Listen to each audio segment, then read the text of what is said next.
Hello 11th Commerce, Organization of Commerce and Management. Last lecture we have discussed about the partnership firm and its features. Today, next point, merits and demerits of a partnership firm. Partnership फर्मचे फायदे किंवा नुकसान काय आहे तो business चालवण्यासंदर्भातील म्हणजेच partnership संदर्भातील जो अनदर पर्सन इन्वॉल्व होणार आहे त्या बिझनेसमध्ये त्यालाच आपण त्यावरतीनुसार पार्टनरशिप फर्म म्हणलेला आहे. त्या बिझनेसमधील पार्टनरशिप फर्म अंतर्गत करण्यात येणारे मेरिट्स काय आहेत ते याचाच अर्थ त्या बिझनेसेसचे काय ॲडव्हान्टेजेस आहेत आणि काय त्याचे डिसॲडव्हान्टेजेस आहेत हे आपण पाहणार आहोत. त्यामधील फीचर्स आपण लास्ट लेक्चरमध्ये पाहिलं, त्यातील नंबर ऑफ फीचर्स 12 होते.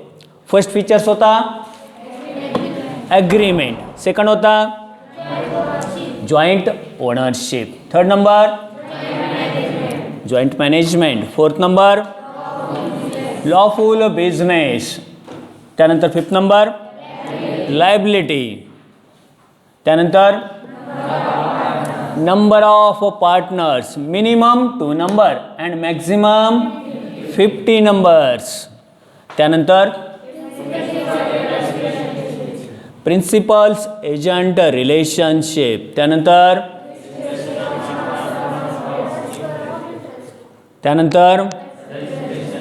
Registration. In Maharashtra partnership firm registration are compulsory. महाराष्ट्रामध्ये रजिस्ट्रेशन हे काय कसं आहे, इट्स अ कंपल्सरी आहे. त्यानंतर sharing a profit and losses, त्यानंतर टर्मिनेशन ऑफ पार्टनर, टर्मिनेट होणे, बाहेर येणे, त्यासाठी the all remaining partners like notice by return writing नुसार त्यांना टर्मिनेट होण्यासाठी एक अनदर पार्टनर्सला काय करावे लागते, बाय रिटर्न स्वरूपात एक नोटीस प्रोव्हाइड करावे लागते. Then partner will be the terminated. त्यानंतर तो पार्टनर टर्मिनेट होऊ शकतो, बाहेर पार्टनरशिप फर्ममधून येऊ शकतो. त्यानंतर लास्ट नंबरचा आहे डिझॉल्युशन, क्लोज करणे, बंद होणे पर्यंत आपण पाहिला होता. त्यानंतर आता आपल्याला घ्यायचं आहे merits of partnership firm. First number आहे मेरिट्स इझी फॉर्मेशन. फॉर्मेशन याचा अर्थ स्थापन. पार्टनरशिप फर्मची एस्टॅब्लिशमेंट ही इझी स्वरूपातील, इझी अँड सिंपल स्वरूपातील आहे. हा फर्स्ट मेरिट्स त्यावरतीचं सांगण्यात आलेलं आहे. त्यामधील it is a very easy to form partnership business. Only 2 persons, minimum किती पर्सन, नंबर ऑफ पर्सन्स आपण पाहिलेले आहेत, किती आहे तर मिनिमम 2 पर्सन्स. 2 पर्सन्स जर एकत्रित आले तर त्यानंतर तो पार्टनरशिप फर्म बिझनेस एस्टॅब्लिश्ड होतो. याचाच अर्थ only 2 persons are required to form partnership business. Partnership बिझनेससाठी किती पाहिजेत पर्सन्स, ओनली 2 पर्सन्स. 2 पर्सन्स आल्यानंतर ऑटोमॅटिक पार्टनरशिप बिझनेस फर्म काय होतो, एस्टॅब्लिश्ड होतो किंवा तेच त्यालाच काय म्हणण्यात आलं, formation of business. Only 2 person are required to form partnership business. The partners can sign the agreement and get the firm registered. त्यासाठी काय करावं लागतं आपण पाहिलेलं आहे टर्म्समध्ये, इम्पॉर्टंट टर्म्समध्ये. पार्टनरशिपचा मिनिमम 2 पर्सन्स एकत्र आल्यानंतर आणि त्यामध्ये जो काही होणार आहे तो काय आहे, पार्टनरशिपचा एक ॲग्रीमेंट किंवा डीड यावरती सिग्नेचर केल्यानंतर तो पार्टनरशिप फर्म एस्टॅब्लिश्ड होतो. Only 2 person are required to form partnership business. The partners can sign the agreement and get the firm registered. Partnership फर्मसाठी लागणारे 2 पर्सन आले आणि तो बिझनेस स्टार्ट झाला. त्यानंतर त्या दोघांमध्ये जे कोणतंही कॉन्ट्रॅक्ट होणार आहे ज्याला पार्टनरशिप ॲग्रीमेंट किंवा डीड असं म्हणलं जातं, यावरती काय करायचं आहे, साईन करणे, म्हणजेच ते अथोराइज्ड होतं, सिग्नेचर करणे. आणि त्यावरनं ते काय झालं, पार्टनरशिप ॲग्रीमेंट हे अथोराइज्ड झालं आणि त्यानंतर पार्टनरशिप फर्म आर रजिस्टर्ड. मग त्यानंतर ती पार्टनरशिप फर्मची रजिस्ट्रेशन झाली. आपण आल्या प्रेझेंटी घेतो का, त्यावरतीचं तुम्ही म्हणतो याचाच अर्थ प्रेझेंट झाला. काय झालं होते, एक प्रकारचं सायनिंग झालं, ते एक काय झालं, पूर्णपणे लीगल इन अ रायटिंग स्वरूपात झालं.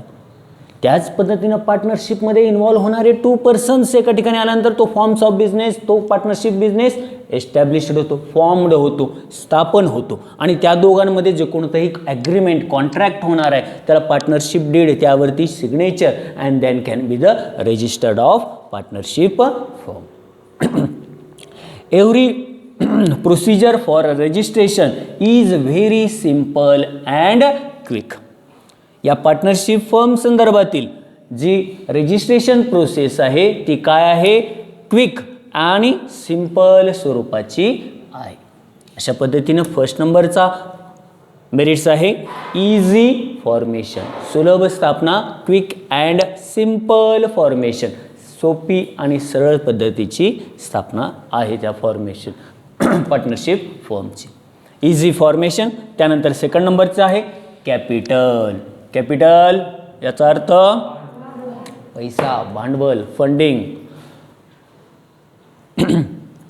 मिनिमम 2 पर्सन्स आहेत, मॅक्झिमम 50% पार्टनरशिप फर्ममध्ये इन्व्हॉल्व्ह होणार आहेत. याचाच अर्थ कॅपिटल राईज्ड करण्याचं काम हे जेवढे नंबर ऑफ पार्टनर्स आहेत त्यांच्याकडनं इझी स्वरूपात होतं, मोर दॅन मोर होतं. याचाच अर्थ त्याला जे कोणतेही पार्टनरशिप फर्मसाठीचा लागणारा बिझनेस आहे त्यासाठीची लागणारी पैसा जो आहे तो या राहतात तो पूर्णपणे पार्टनर्स, ऑल पार्टनर्स काय करू शकतात, राईज्ड करू शकतात, गोळा करू शकतात त्या बिझनेसेससाठीचा. त्यामध्ये आहे the partnership business has more capital as compared to sole trading concern. हो, सोल ट्रेडिंग कन्सर्न आणि पार्टनरशिप फर्म याच्यामध्ये जर कम्पेअर्ड केलं तर सोल ट्रेडिंगपेक्षा पार्टनरशिप फर्मला काय लागतं, मोठ्या प्रमाणातील कॅपिटल लागतं. त्यानंतर as partnership business has more number of partners they can collect more capital. Yes, यामध्ये मॅक्झिमम 50 पार्टनर्स आहेत, त्यामुळे जे कोणतेही मोर कॅपिटल, जास्तीचं जे कॅपिटल आहे पार्टनरशिप फर्मसाठीचं ते लागणारे ऑल पार्टनर्स काय करू शकतात, कलेक्ट करू शकतात. The capital contribution ratio of all partners is mentioned in agreement.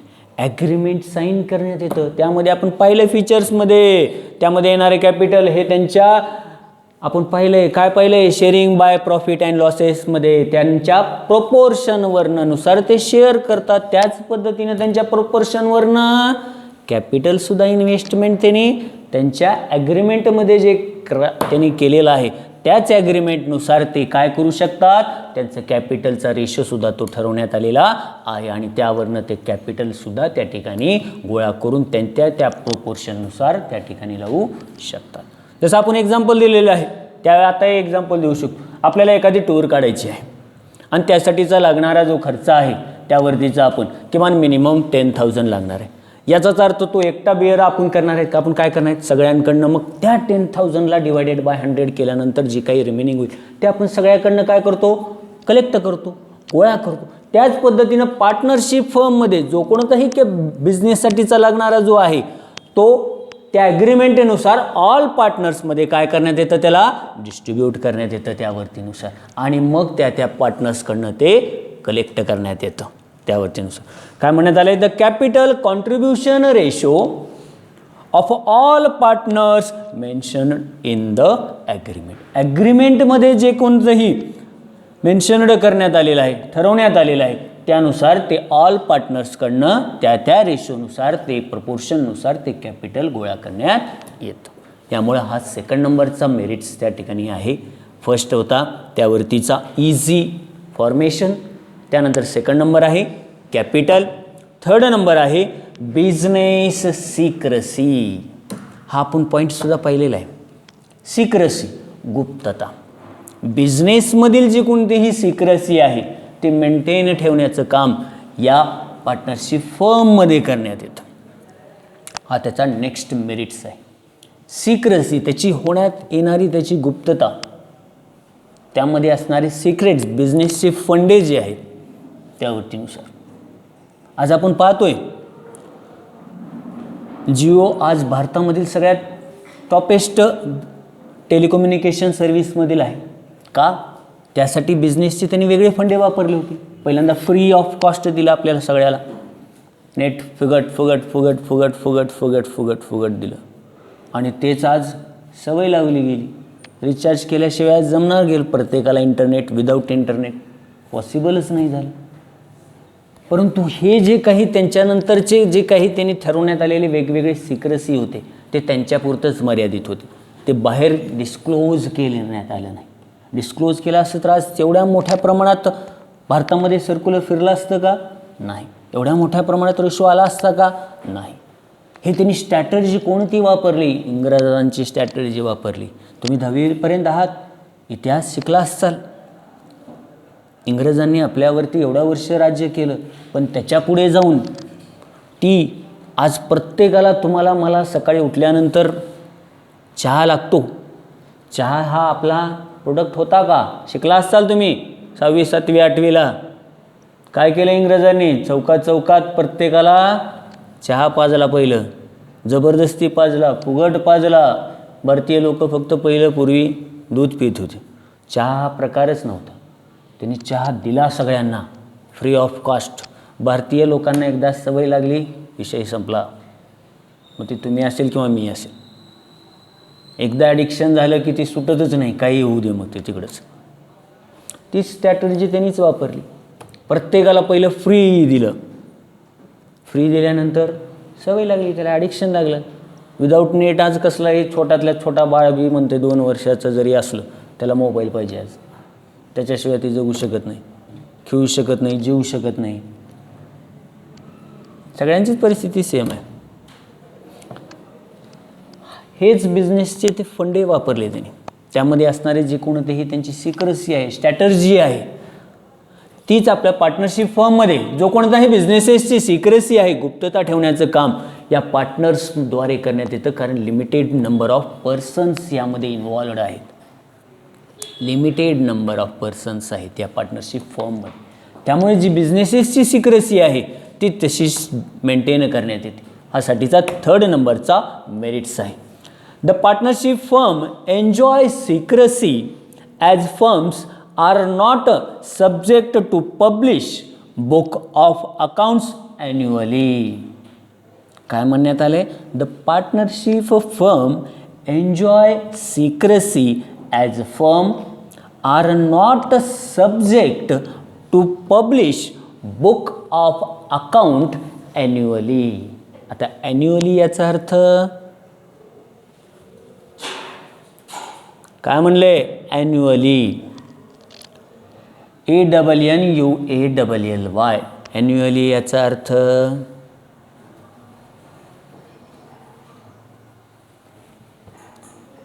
Annually, annual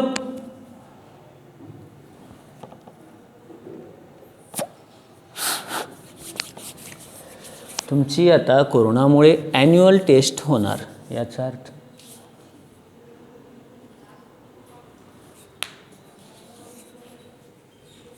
बरं. ॲन्युअल याचा अर्थ वार्षिक, वर्षभरातील. ॲन्युअल टेस्ट असते का नाही? शाळेत दिलात तुम्ही, एक्झाम दिलात वेगवेगळ्या तऱ्हेच्या.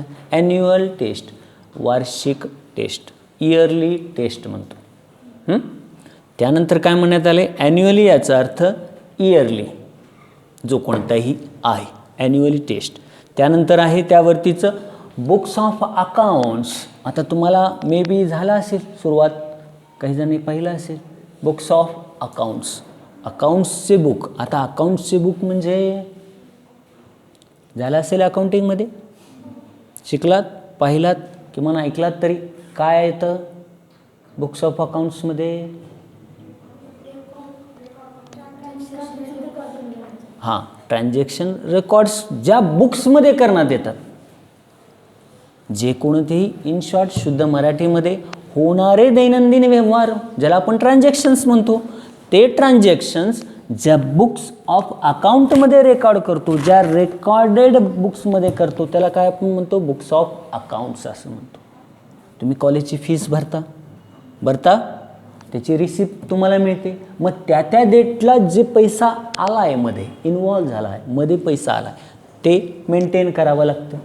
त्यानंतर त्याच्यातून जे कोणतं एक्सपेंडिचर होणार आहे, जसं कॉलेज संपलं सॅनिटाईज करून घ्यावं लागतं, याचाच अर्थ त्या सॅनिटायझरचा खर्च आला, तो मारणारा पर्सनचा आला, याचा अर्थ त्याच्यातून ते पैसा गेला आहे, एक्सपेन्सेस झाले.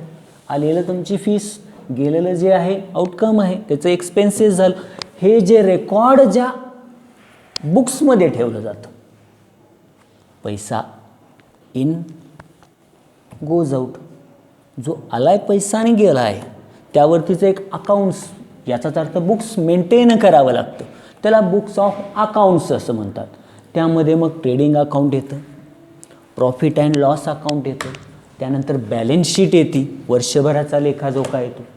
यावरनं मग ते डिसाईड करण्यात येतं बुक्स ऑफ अकाउंट्स, कंपनीला इन प्रॉफिट झाला आहे का, कंपनीला जो बिझनेसला लॉस झाला आहे, हे त्यावेळेस ठरवण्यात येतं. ते बुक्स ऑफ अकाउंट मेंटेन केल्यानंतर, त्या अगोदरचा कॉमर्सचे विद्यार्थी आहात आपण, तुम्ही आपण, आपल्यासाठी सगळ्यात महत्त्वाचं मोस्ट इम्पॉर्टंट गोष्ट आहे,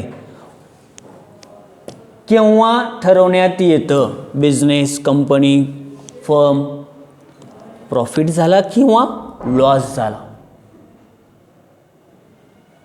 आपलं तुमचं माझं इयर कधी संपतं, कधी संपतं, तुमचं माझं म्हणण्याचा अर्थ कॅलेंडर इयर कधी संपतं, 31 डिसेंबरला संपतं सर्वसाधारण आपण सगळ्या लोकांचं. पण बिझनेसचं, फर्मचं फायनान्शियल इयर ज्याला म्हणण्यात येतं, ज्याला शुद्ध मराठीमध्ये आर्थिक वर्ष असं म्हणण्यात येतं, कधी स्टार्ट होतं आणि कधी एंड होतं,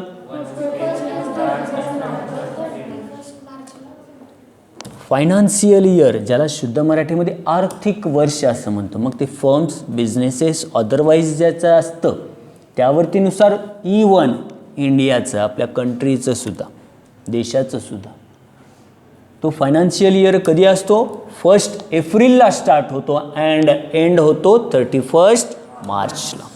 मग त्यावरनं ठरवण्यात येतं 31 March after ending financial year company will be the profited or loss, मग firm will be profit or loss. मग त्यावेळेस या पार्टनरशिप फर्मला काय देण्यात आलेलं आहे, not subject to publish books of account annually. काय म्हणण्यात आले, not subject to publish. Publish याचा अर्थ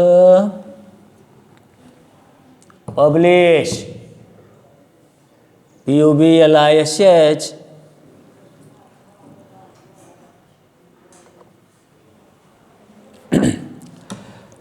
पब्लिश याचा अर्थ जाहीर करणे, पत्रक देणे, वाटणे, जाहीर करणे. त्या पार्टनरशिप फर्मला जो कोणताही त्यांचा आर्थिक व्यवहार होणार आहे तो ॲन्युअली, वार्षिकरित्या, म्हणजेच 31 मार्च नंतर त्या संदर्भातील कसल्याही प्रकारची तो पब्लिश करत नाही. त्याच्यामुळे त्या पार्टनरशिप फर्मची काय राहते, सिक्रेसी मेंटेन्ड राहते. पब्लिशच करायचं नसेल, तुम्ही नापास झालात का फेल झालात हे जर आपण पब्लिशच केलं नाही, तुमच्या घरच्यांना कळालंच नाही, राहते का नाही तुमची सिक्रेसी, जखली मूठ 1.25 लाखाची, बा पास का नापास कोणाला कळलं, गेलो तसंच पुढे. याचाच अर्थ कुठलाही फर्म असेल, बिझनेस असेल, त्याची फायनान्शियल पोझिशन हे कोणाला कळलीच नसेल तर याचाच अर्थ त्याचा बिझनेस चांगलाच आहे असं समजतो. म्हणजेच त्या बिझनेसेसची काय राखली जाते, सिक्रेसी राखली जाते. काय करणार नाही आहे तो, कसलंही पब्लिश, त्याचं अकाउंट जे books of account annually publish करावं लागतं ते बाकीच्या बिझनेसेसला, ते पब्लिशच नॉट पब्लिश, तो पब्लिशच करणार नाही. याचाच अर्थ त्याची पूर्णपणे सिक्रेसी काय आहे, मेंटेन्ड राहते त्या बिझनेसेसची. आणि प्रत्येक बिझनेसेसचा मेन ऑब्जेक्ट तर आपल्याला माहिती आहे, अर्निंग अ प्रॉफिट. प्रॉफिट आहे अर्निंग प्रॉफिट प्रत्येक एव्हरी अँड ईच बिझनेसेसचा मेन ऑब्जेक्ट काय आहे? अर्निंग प्रॉफिट, नफा मिळवणे हाच आहे. आणि मग तो नफा आहे, प्रॉफिट आहे का लॉस आहे हे पब्लिशच करायचं नसेल, याचाच अर्थ त्या पार्टनरशिप फर्मची काय राहते? Maintained by a secrecy. Secrecy, गुप्तता, अशा प्रकारे फायनान्शियल पोझिशन किंवा अदरवाईज हे काय होते? मेंटेन्ड त्या ठिकाणी करण्यात येते. तर आपण मेरिट्स यावरतीचे पार्टनरशिप फॉर्म संदर्भातील पाहिला होता. फर्स्ट नंबर आहे easy formation, second number capital आहे आणि थर्ड नंबरचा आहे बिझनेस सिक्रेसी.